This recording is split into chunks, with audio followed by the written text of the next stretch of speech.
Se alguém ainda não sabe, eu creio que alguns não saibam, nós temos até visitantes nessa manhã, nós temos feito uma sequência de mensagens na história de Moisés. Já fizemos algum tempo atrás de Jó, de Esther, fomos para 2 Coríntios, mensagens sequenciais, e agora estamos em Moisés, e tomando como norte, como direção até para orientação, um livro de Jó, do Charles Swindoll. É o que eu tenho feito, tenho lido o livro, lido a palavra, comentários também, outras fontes, e desenvolvido, então, estudos, mensagem, em torno desse personagem bíblico. Eu creio que o Senhor tem falado conosco. Esse livro que eu estou lendo, eu queria me encontrar com o Charles Swindoll. Ele lançou um novo agora, eu comprei essa semana. Mas eu queria abraçá-lo pela capacidade que ele tem de escrevendo, comunicar tão claramente. Parece que está sentado do lado contando. Eu me sinto assim. E essa semana, lendo mais 2 capítulos, eu precisei parar por um tempo e enxugar um pouco as lágrimas, porque é forte, é intenso e mexe com a gente. E primeiro, igreja, creiam, primeiro tem que falar comigo, tem que trabalhar conosco aqui dentro. E se você tem desejo de comprar esse livro, tem lá em Americana, na editora, agora chama Z3, né? Antiga Socep. E adquira e se prepare. Se prepare. Leitura prática de aconselhamento bíblico na história desse homem chamado Moisés. E tem uma série, né? Tem uma série. Eu quero ler outros ainda, mas um de cada vez. Quero ler outros. Igreja, espero que no culto dessa manhã, no tempo reduzido, eu acho que o tempo é um pouco mais reduzido pela manhã, e torna-se cada vez mais reduzido quando a fome aumenta. Então, aí é uma expectativa do almoço, e aí não se absorve mais tanto. Então, no pouco tempo que nós temos na manhã, um tempo mais reduzido, nós estamos no deserto de Midian, ainda com Moisés, mas à noite nós vamos nos encontrar no Monte Horebe com a sarça ardente. Combinado assim? Quem veio pela manhã e quer seguir a sequência vai precisar vir à noite, porque não vamos ter contato com a sarça agora pela manhã, vamos ter um encontro com a sarça à noite. Pelo menos na história bíblica. E, gente, tem tantas lições na sarça ardente, tantas lições no Monte Horebe, especiais. Mas antes disso, alguma reflexão para nos preparar então para a noite. Dentro do tempo que nós temos de manhã, eu queria apenas compartilhar com os irmãos, refletir. Daqui a pouco nós vamos à passagem bíblica. Aliás, se você quiser abrir, já pode abrir em Deuteronômio 32, não agora em Êxodo. Deuteronômio 32. Logo eu falo o versículo, para você não ler antes da hora, porque é surpresa. Deuteronômio 32.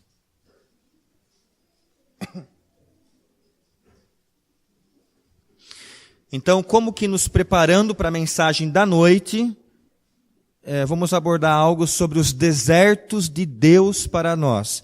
A gente já tem ouvido mensagens dessa natureza, pastores, que eu já falei aqui também, como Deus nos conduz aí para alguns desertos, chamaríamos desertos de Deus.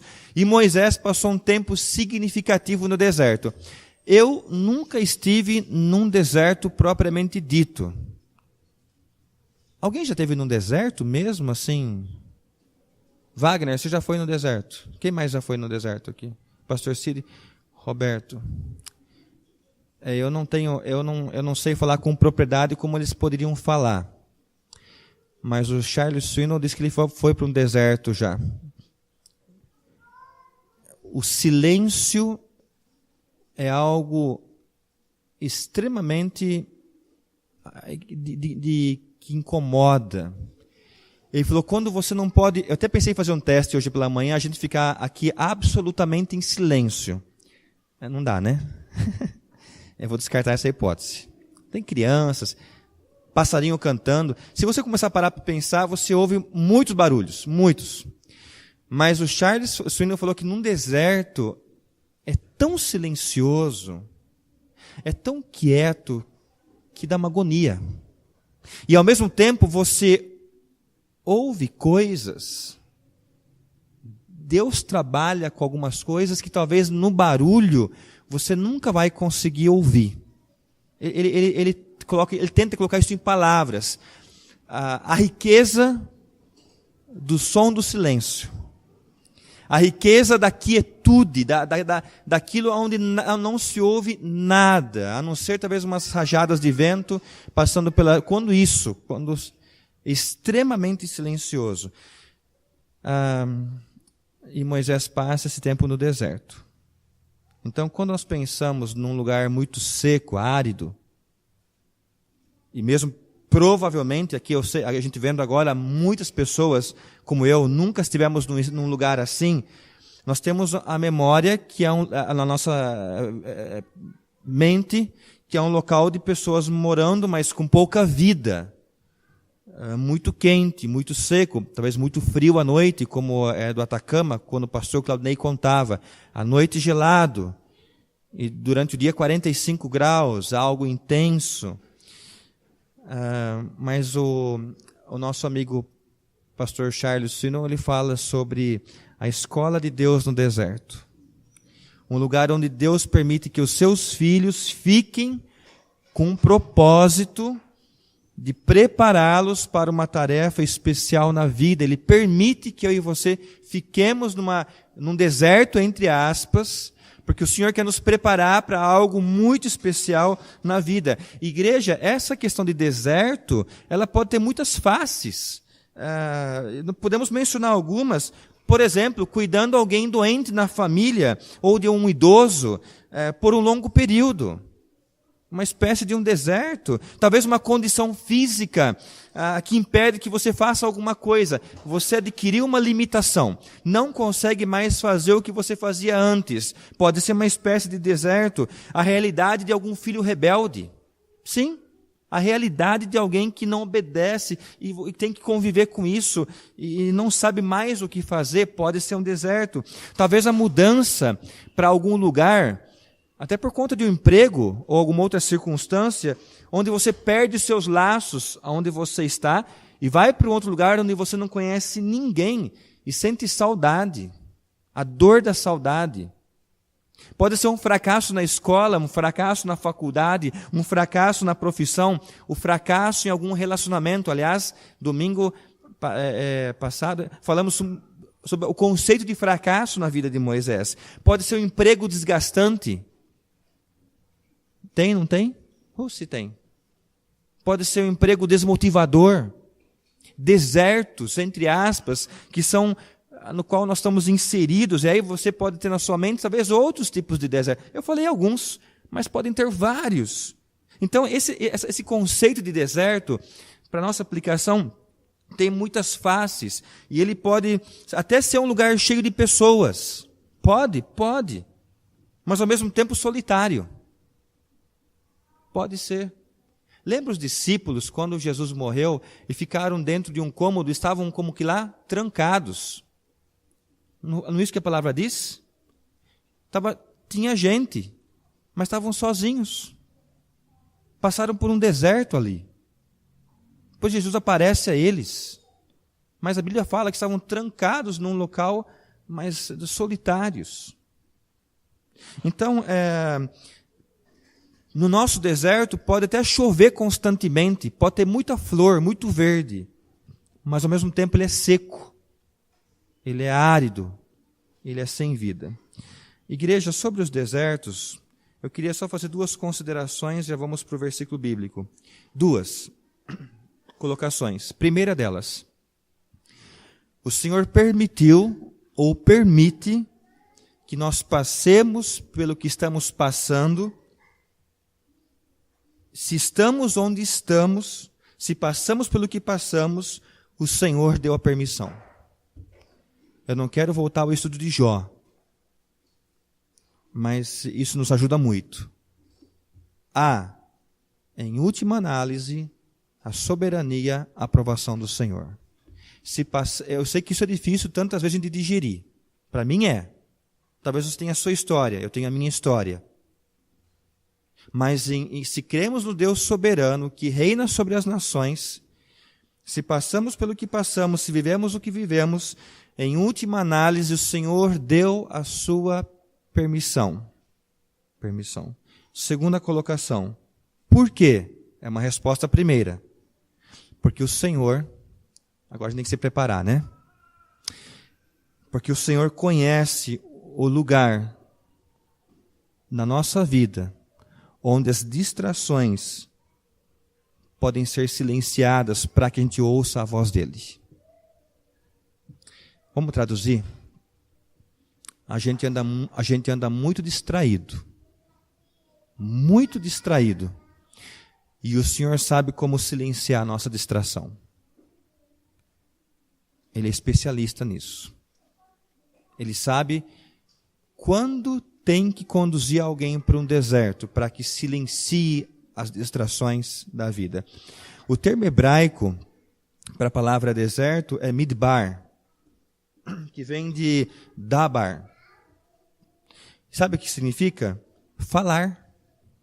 É interessante essa raiz. Falar. Então, partindo disso, nós podemos entender que o deserto é um lugar onde Deus fala. O deserto é um lugar onde Deus nos comunica as suas mais importantes mensagens, aquilo que Ele quer que a gente ouça. Dê uma olhadinha, Deuteronômio 32, agora sim, o versículo 10. Alguém leia, por favor.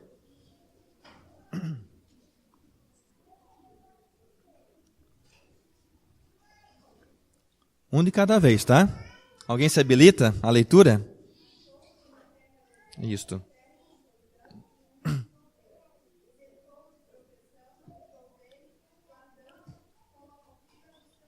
Isso, achou numa terra deserta, terra de solidão, uivos, barulhos, gemidos horrendos, cercou de proteção, cuidou dele, guardando com uma pupila do seu olho. Igreja, no contexto aqui de Deuteronômio, esse ele oculto é Deus. E quando aparece o artigo o, ou dele, aqui é uma referência aos judeus. Então, agora vamos fazer um exercício. Coloque o seu nome. Achou o Werner, aí você coloca o seu nome, tá? Numa terra deserta, terra de solidão e uivos horrendos. Cercou o Werner de proteção, cuidou dele, guardou ele com uma pupila do seu olho. Igreja, é algo muito importante a ser aprendido aqui, a ser analisado. Na terra deserta, na terra de solidão, na terra de uivos horrendos, gemidos horrendos, Deus faz pelo menos 4 coisas. Vamos olhar para o versículo. O que ele faz? Ele nos cerca, ele nos rodeia. Está aqui no verso 10. O que mais que ele faz? Ele cuida de nós. Está aqui no verso 10. Ele cuidou dele. No verso 10 ainda nós encontramos uma terceira ação. Ele nos guarda como a menina dos olhos. Essa expressão envolvendo os olhos, ela traz um significado, sabe qual? É a parte mais protegida do corpo. E eu acho que você vai concordar com isso, né? Quando está numa poeira, você não protege aqui, né? Os braços, os pés, não, o olho. Quem tem criança em casa pequena sabe que é o perigo de, né, enfiar o dedo no olho. Aí logo fecha. É interessante, uma parte mais sensível de proteção. Nós protegemos do sol, protegemos do vento. E se um pequeno cisco tocar a membrana do olho, parece ter uma tora aqui dentro, né? Não acontece só comigo não, né? Olha que você pega um insignificante, minúsculo, mas entrou aqui no lugar errado, o negócio fica tenso. Fica. Então, quando algo pequeno toca o nosso olho, isso nos machuca, logo nós tomamos providências para se livrar desse cisco. A palavra fala que no deserto nós somos a menina dos olhos de Deus. Ele não quer que você fique com o cisco. Ele quer tirar. Ele quer tirar. Isso é teologia. Deus que não se compadece dos sofrimentos, das lutas. houve permissão por algum propósito, mas cremos no Deus que quer tirar o cisco do nosso olho. Os versos 11 e 12, dá uma olhadinha, Deuteronômio 32, 11 e 12. Como a águia que desperta sua ninhada, esvoaçando sobre seus filhotes, estendendo as asas, pega-os e leva-os sobre elas. Assim, só o Senhor o guiou, não havia com ele nenhum Deus estrangeiro. Uma outra ação de Deus no deserto, ele guia. Independentemente de termos sentido isso ou não, porque às vezes nós não sentimos. E temos que tomar cuidado com os nossos o sentir nosso. Independente de sentir ou não, de saber disso ou não, Deus não largou a mão da nossa vida. Ou nós cremos nos versos 11 e 12, ou nós abrimos mão da fé. Eu creio que você, a semelhança, a gente prefere crer o que está na palavra do Senhor. Mesmo que nós não venhamos sentir, Deus não largou mão da nossa vida. Por isso que esse texto mexeu comigo, fala comigo, e ele pode tirar lágrimas dos nossos olhos. Ele é confortador. Então, igreja, antes de entrar na terra prometida, Moisés disse algo ao povo de Israel. Volta um pouquinho, Deuteronômio 8, verso 2. Deuteronômio 8, verso 2. Eu vou ler esse versículo.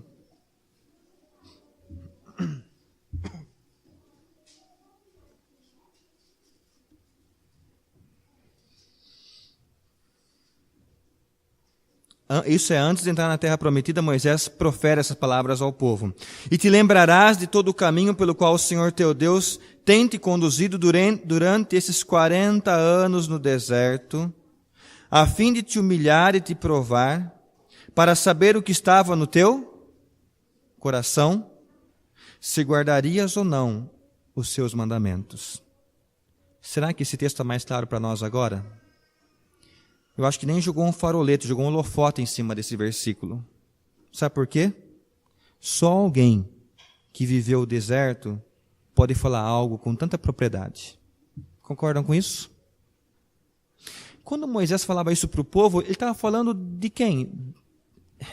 Eu experimentei o deserto. E quando eu experimentei o deserto, eu precisei me humilhar no deserto. Eu fui provado pelo Senhor. E Moisés está dizendo, e hoje eu entendo, porque o Senhor queria saber o que estava no meu coração.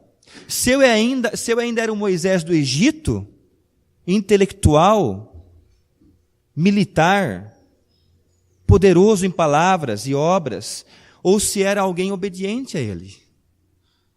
O Senhor me colocou no deserto para que eu passasse por isso. Se nós estamos todos, povo de Israel, essas são as lições que o Senhor quer nos ensinar. Igreja, nós temos luz sobre esse texto, entendendo quando Moisés está falando.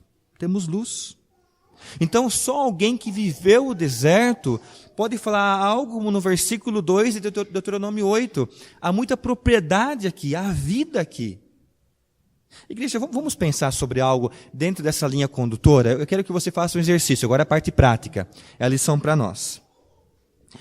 É preciso, então, partindo desse pressuposto bíblico, nós temos que tomar muito cuidado em fazer comentários ou fazer avaliações da vida de alguém que está passando por dificuldades.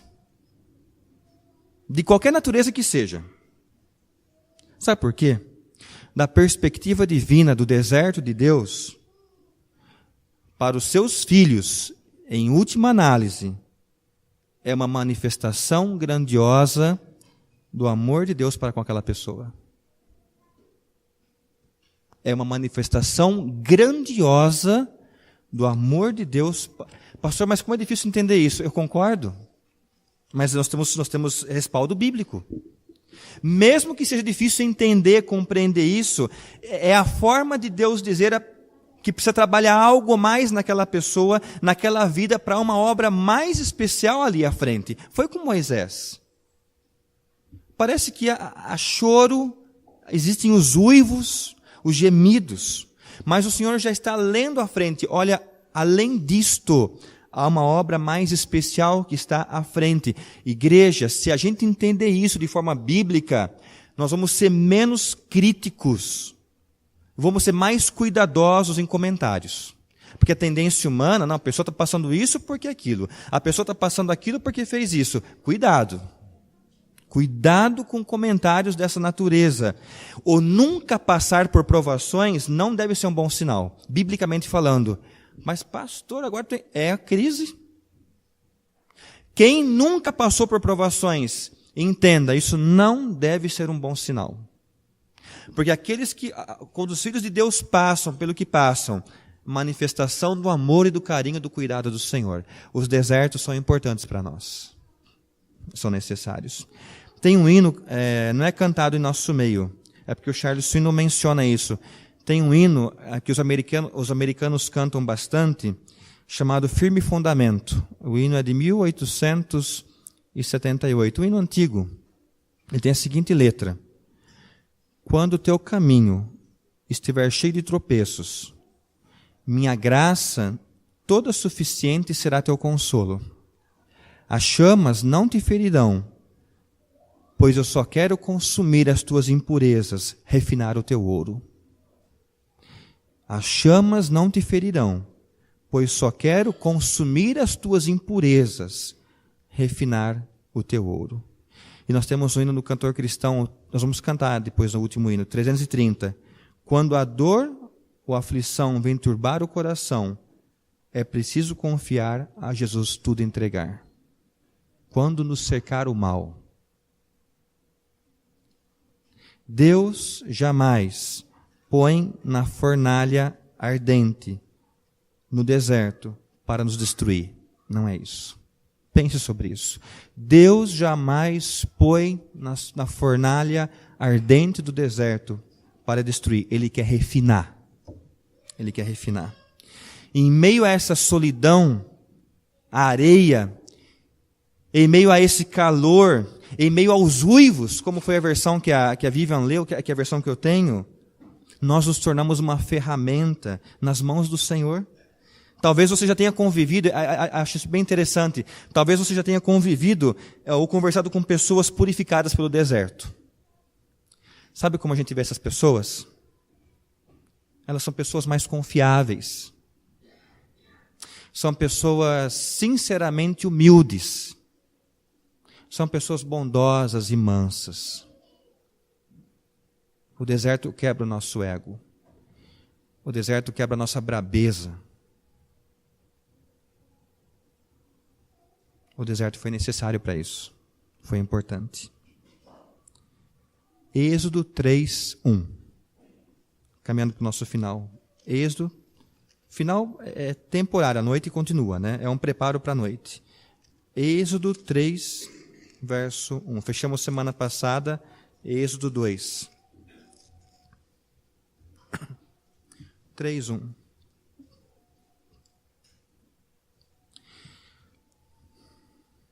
Todos abriram?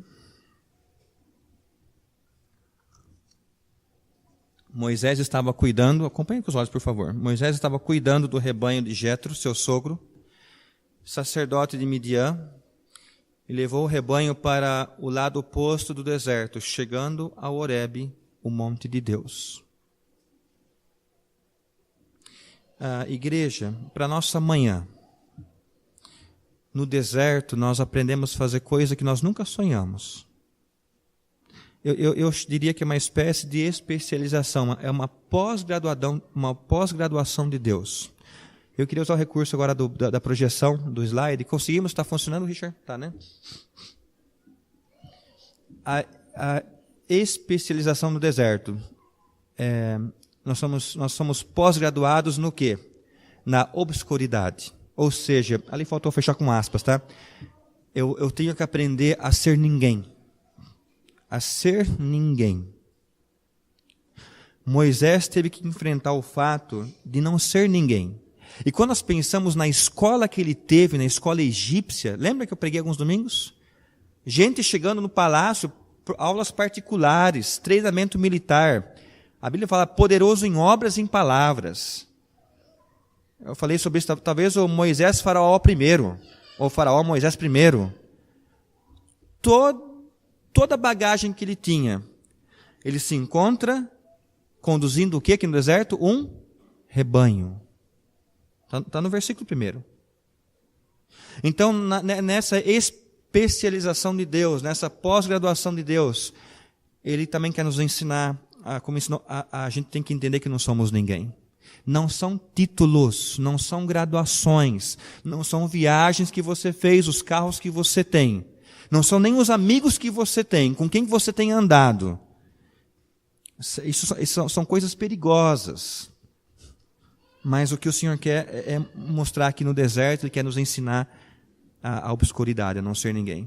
Uma segunda lição que nós temos. Não dá para ler, né? Mas eu vou ler aqui. Tá bem? Eu vou ler aquela frase. É uma frase do livro do Swindoll. Na especialização do deserto, tem um fator tempo. Fator tempo. A vida de hoje é desse jeito. Apressada, comprimida, condensada. Do tipo tudo pronto estrondosamente. Mas não é assim na escola do deserto. Quando se trata de andar com Deus, não existe maturidade instantânea. Deus não gosta de miojo. Deus não produz seus santos em massa, na correria, na pressa. Ele entrega ferramentas a cada um e sempre leva mais tempo do que o esperado. Foi claro? Não produz. Então, igreja, não foram 4 dias no deserto. Não foram 4 horas. Não foram 4 semanas. Não foram 40 dias. Não foram 4 anos. Foram 40 anos. Dá para medir? Não, eu não consigo.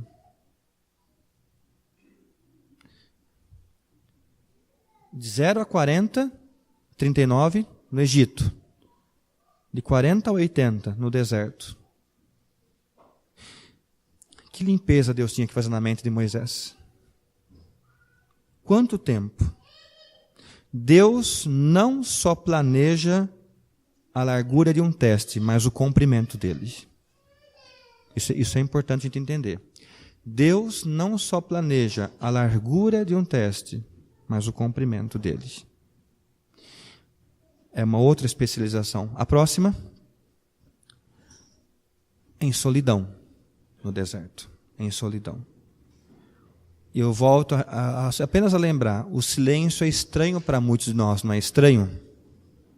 Várias pessoas precisam de algum barulho por perto. Uma música, algum tipo de som. E vocês já notaram que a gente faz uma festinha em casa, até aqui na igreja. Parece que precisa ter um fundo musical. Às vezes muito alto atrapalha, eu concordo. O meu sogro tem esse hábito lá em casa. Ele prepara domingo o almoço, ele deixa a televisão ligada, no alto. E eu já prefiro um pouco mais baixo. Não, porque ele está muito quieto. Não sei se mais tem essa prática aqui. Tem que ter. Quando trabalhava lá em Americana, no Hotel Florença, na Silos, além dos utensílios de cozinha, panela, talheres, não pode faltar um rádio. E tem que funcionar. Sempre. É interessante que esse silêncio, para muitos, talvez você tenha uma opinião diferente. Não, para mim, eu amo o silêncio. Sim, é ótimo. É que talvez você não ficou no deserto ainda sem ouvir nada. Mas é algo notável. No silêncio, nós começamos a ter mais sensibilidade para as coisas que nós tínhamos esquecido, não é verdade? Para as coisas que nós tínhamos esquecido. Parece que o silêncio nos deixa mais sensíveis. A solidão foi uma espécie de pós-graduação que Deus permitiu na vida de Moisés. E por último, o desconforto. O desconforto. Não tinham mais vários quartos, vários cômodos empregados à volta, como era no Egito. Agora estavam numa simples casa, num casebre, talvez vendo a lua e as estrelas constantemente à noite. Talvez vendo, mas não havia nada de confortável em Midian, no deserto. Não havia lugar difícil, lugar quente. Igreja, o nosso coração tem camadas resistentes, não tem? Mas uma delas a ser quebrada é a camada do orgulho. O desconforto do deserto quebra o nosso orgulho. Temos a camada do medo, a camada da insegurança, do ressentimento, a camada da amargura, do rancor, a camada da resistência. E parece que o Senhor, nesse deserto, Ele sabe qual camada é mais intensa em nós e qual que Ele quer quebrar em nossa vida. Qual camada Ele quer quebrar? À noite nós chegamos na sarça, e da sarça vem lições preciosas. Mas eu queria finalizar só com um raciocínio que deve nos chamar a atenção. O objeto mais precioso do amor de Deus é o seu filho no deserto. Creia nisso. O objeto mais precioso do amor de Deus é o seu filho no deserto. Jesus atravessou o pior deserto de todos e fez por quem? Por mim e por você. Ele estava sozinho, como nenhum homem esteve. Cristo foi rejeitado no deserto. Cristo viveu na obscuridade. Achavam que ele era um ninguém, sendo o próprio Deus. Mas talvez não sendo ninguém para muita gente, era o próprio Senhor ali, da parte de Deus, nos buscando a mim e a você. Sofreu tudo o que a terra e o inferno jogaram na sua direção. Aliás, ele passou uns dias no deserto, não foi? A tentação de Cristo se deu onde? No deserto. E Satanás jogava coisas à sua frente. Na cruz, o que ele disse? Tenho sede. Quando aquela noite no deserto de Cristo ficou mais negra, mais escura, ele disse algo: Deus meu, por que me desamparaste? Talvez a noite mais escura no deserto de Cristo. Então, Jesus foi o primeiro a andar no deserto. Ele jamais esquecerá, jamais abandonará aquele que seguir os seus passos na areia. Amém? Jamais. Ele sabe a dor, a obscuridade, o desconforto de um deserto. Vamos orar ao Senhor, vamos nos entregar em oração a Ele. Feche os seus olhos, curva a sua fronte. Trabalhe esses conceitos que não são meus.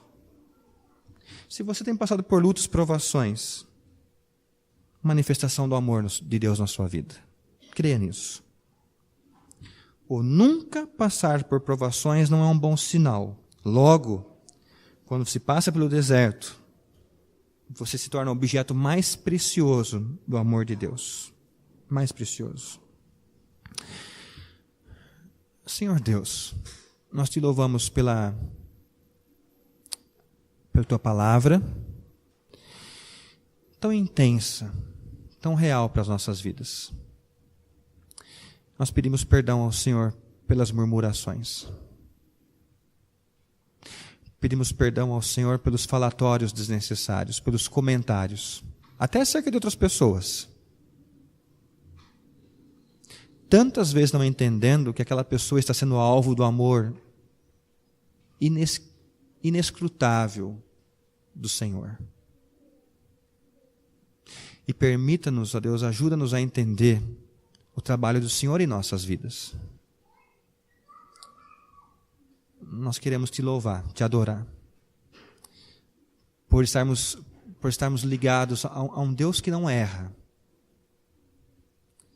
um Deus que não mente.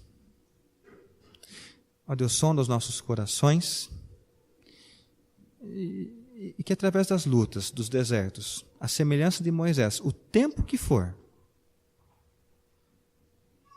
que sejamos homens, mulheres para a glória do teu nome, melhores, crentes melhores, cristãos melhores.